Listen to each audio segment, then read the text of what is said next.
আসসালামু আলাইকুম রহমতুল্লাহ। শবে বরাতের নামাজ কত রাকাত? শবে বরাতে কত রাকাত নামাজ আদায় করতে হয়? কোন কোন সূরাতে নামাজ আদায় করতে হয়? শবে বরাতের নামাজের নিয়ত কি? অনেক প্রশ্ন আপনারা করে থাকেন। তা যাই হোক, মূল আলোচনা হলো শবে বরাতের নির্দিষ্ট কোনো নামাজের সংখ্যা নেই এবং শবে বরাতের নামাজের জন্য নির্দিষ্ট কোনো সূরাও নেই। শবে বরাতের নির্দিষ্ট যেহেতু নামাজ নেই, নির্দিষ্ট নামাজের কোনো সূরাও নেই, এই কারণে বলতে পারি যে শবে বরাতের নামাজের নিয়ত এইভাবে নেই। আমরা যদি কেহ শবে বরাতে নফল ইবাদত করতে চাই, নামাজ আদায় করতে চাই, কুরআন তেলাওয়াত করতে চাই, দান সদকা করতে চাই, তাহলে আমরা করতে পারি। কবর জিয়ারত করতে চাইলেও আমরা করতে পারি, আমাদের নিষেধাজ্ঞা নেই।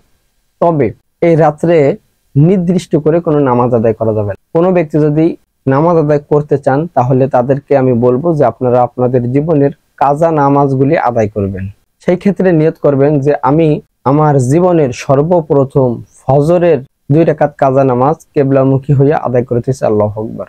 জোহরের কাজা নামাজ যদি আদায় করতে চান তাহলে আদায় করবেন যে আমার জীবনের সর্বপ্রথম জোহরের যে নামাজ কাজা হয়েছে সেই 4 রাকাত নামাজ কেবলামুখী হইয়া আদায় করতেছি, আল্লাহু আকবার। এইভাবে আপনারা কাজা নামাজগুলি আদায় করতে পারেন। আর কেহ যদি চান যে আমি কাজা নামাজ আদায় করব না, নফল নামাজ আদায় করব, সেই ক্ষেত্রে আপনারা তাহাজ্জুদের নিয়ত করে নফল নামাজ আদায় করতে পারেন যে আমি তাহাজ্জুদের 2 রাকাত নফল নামাজ কিবলামুখী হইয়া আদায় করতেছি, আল্লাহু আকবার।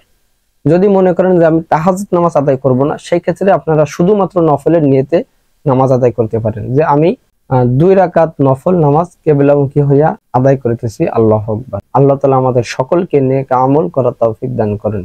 আসসালামু আলাইকুম ওয়া রাহমাতুল্লাহি ওয়া বারাকাতুহু।